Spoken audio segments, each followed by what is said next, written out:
penderitaan. Marilah di dalam Kristus, ya, di dalam Kristus ini penderitaan di dalam Kristus. Karena ada penderitaan dalam dunia keinginan David ini saya tidak menaikkan. Tetapi hari ini yang saya jabarkan kepada kita bagaimana supaya kita mampu dan sadar bagaimana kita pemimpin Kristus itu menderita di dalam Kristus.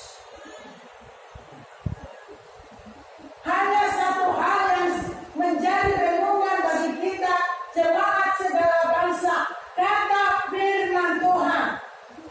Jikalau kita bertahan di dalam penderitaan itu, bukan hanya sebentar saja bertahan setengah bulan, 1 tahun, 5 tahun, tetapi siapa yang bertahan sampai kesudahan, sampai akhir hidup kita, itu yang memperoleh keselamatan, itu yang memperoleh mahkota itu, amin. Itu yang layak korbankan kepada Yesus. Itulah kalau kita benar-benar mau menderita untuk Yesus. Kalau sudah kita menderita untuk Yesus, maka mahkota itu menjadi milik kita, katakan amin. Menjadi milik kita. Kalau kita lihat di Alkitab, ya, kalau kita lihat di Alkitab seperti Ayub, ya, Rasul Paulus, Petrus, yang begitu banyak penderitaan yang mereka alami, baik di dalam perjalanan mereka untuk memberitakan firman Tuhan, bahkan di dalam perjalanan mereka untuk menghadapi yaitu keadaan rumah tangga, bahkan untuk menghadapi segala pengajaran-pengajaran sesat. Tetapi karena hamba-hamba Tuhan ini, rasul-rasul ini, mereka tahu bahwa Yesus sudah menderita kepada mereka dan mereka mau menderita kepada Yesus, sehingga mahkota mereka terima daripada Yesus. Demikian juga kita. Jangan kita takut. Jangan kita takut. Yakinlah. Kalau kita sungguh-sungguh mau menderita untuk Kristus dan sadar bahwa Kristus sudah menderita untukku, lebih kita membesarkan Tuhan dalam hidup kita daripada hawa nafsu kita, keinginan daging kita, maka mahkota itu akan menjadi milik kita. Karena tanpa penderitaan, mahkota itu tidak akan menjadi milik kita. Oleh sebab itu, pada hari ini, sebagaimana contoh yang sudah saya berikan, yaitu hamba-hamba Tuhan, rasul-rasul Tuhan, Ayub, Rasul Paulus, Petrus, dan banyak lagi murid-muridnya. Karena mereka mau menderita untuk Yesus, karena Yesus sudah menderita buat mereka. Mereka mau melakukan apa yang sudah mereka terima daripada Yesus. Mereka tidak takut. Ya, mereka tidak takut penderitaan yang terjadi bagi kehidupan mereka. Walaupun mereka kadang-kadang dikejar-kejar. Ya, di dalam pelayanan dikejar-kejar, bahkan sampai tidak mandi pun, bahkan sampai tidak makan pun, banyak yang mereka alami. Mereka menderita. Kenapa mereka lakukan itu? Karena mereka sadar bahwa Yesus sudah menderita untuk mereka, dan mereka juga harus wajib menderita kepada Yesus, karena mereka tahu bahwa mereka adalah percaya kepada Kristus. Percaya kepada Kristus, bukan hanya percaya begitu saja. Memang benar-benar mereka sudah merasakan, sudah menikmati bagaimana pengorbanan Yesus, bagaimana Yesus yang sudah menderita bagi mereka. Mereka alami. Jadi kalau kita ini masih kita bersyukur kepada Tuhan, ya, belum seperti mereka, masih bebas kita. Kebebasan ini, mari kita berikan kepada Tuhan. Mari kita berikan kepada Tuhan. Kalau sudah terjadi nanti, itu seperti Kris angkat. Bagaimana kita? Bagaimana keadaan kita? Kalau bukan sekarang kita mau, yaitu benar-benar sungguh-sungguh sadar bahwa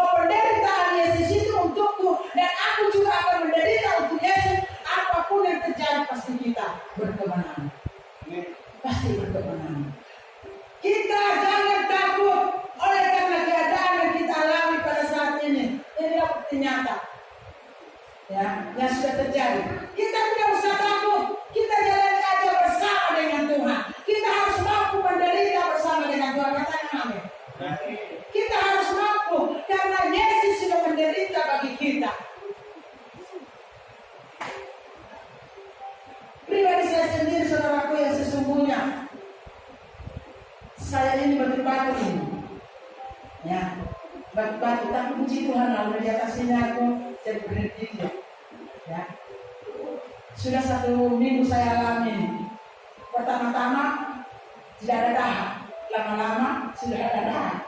Jadi kalau dikatakan batu kering itu adalah satu gejala COVID-19.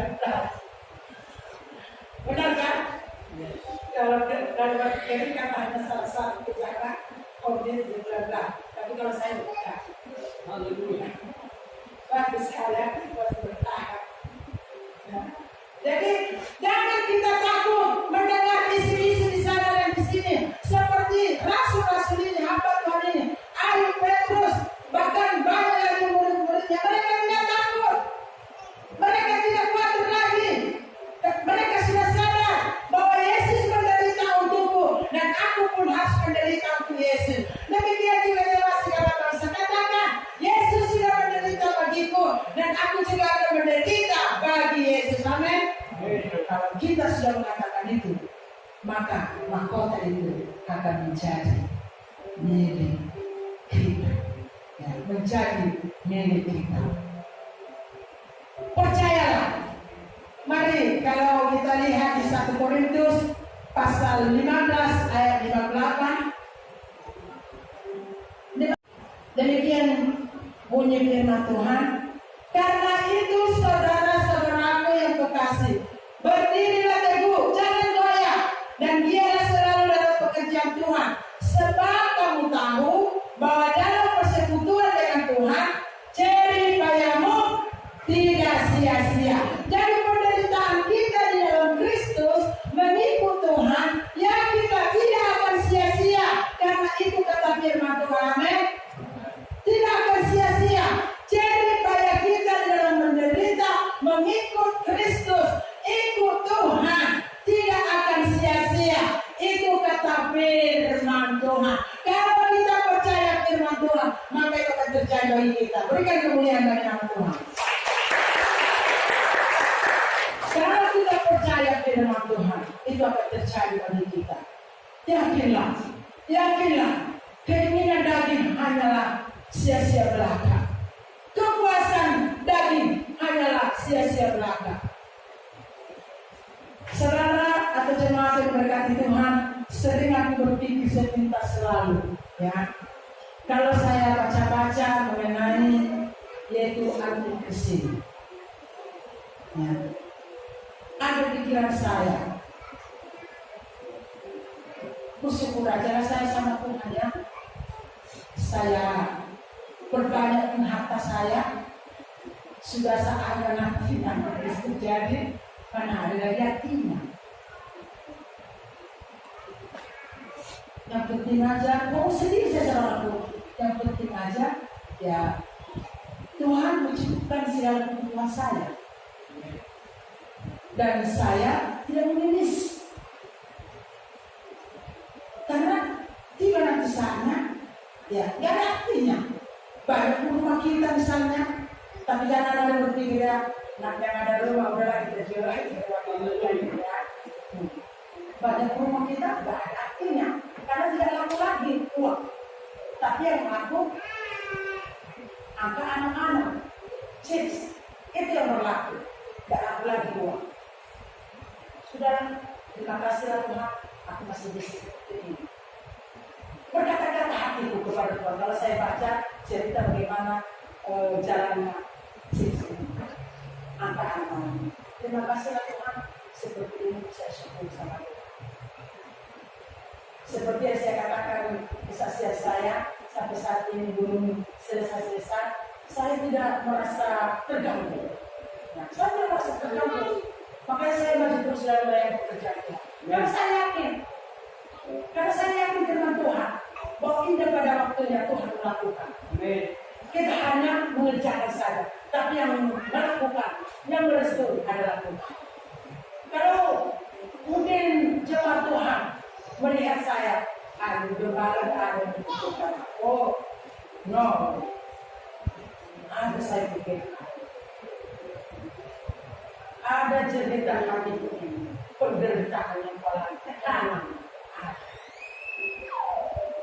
Ada, tapi karena saya yakin firman Tuhan, karena saya percaya firman Tuhan, Yesus sudah menderita untukku, dan aku juga harus menderita untuk dia. Walaupun bagaimana tekanan, ya, walaupun bagaimana tekanan di dalam hidup kita mengikut Kristus, yang sebenarnya kita pernah keberatan, tetapi karena kita adalah cinta Yesus, kita sadar bahwa Yesus sudah terlebih dahulu menderita untukku, dan aku juga menderita. Makanya saya bisa saudaraku untuk semua, untuk berjalan dengan bagaimana adanya, terlebih di dalam melayani. Bukan tidak ada tekanan, ada, dan saya alami tekanan, penderitaan ada. Ya, terkadang saya menangis sama diri sendiri. Ya, terkadang saya menangis sama diri. Tapi karena saya sadar, ya, bahwa firman Tuhan itu hidup, firman Tuhan itu berkuasa, ya. Firman Tuhan itu luar biasa, firman Tuhan itu ya dan amin. Yesus telah menderita untukku, dan saya juga akan menderita untuk dia. Apapun yang sesungguhnya keinginan dari saya akan melakukan ini, melakukan itu, dan lain sebagainya, tetapi kita harus tegar karena kita mau menderita untuk Yesus. Berarti kita mengaku dengan sesungguhnya bahwa kita sudah siap menderita untuk Kristus, karena Kristus sudah menderita buat kita. Di dalam penderitaan yang saat ini yang sudah kita alami, mari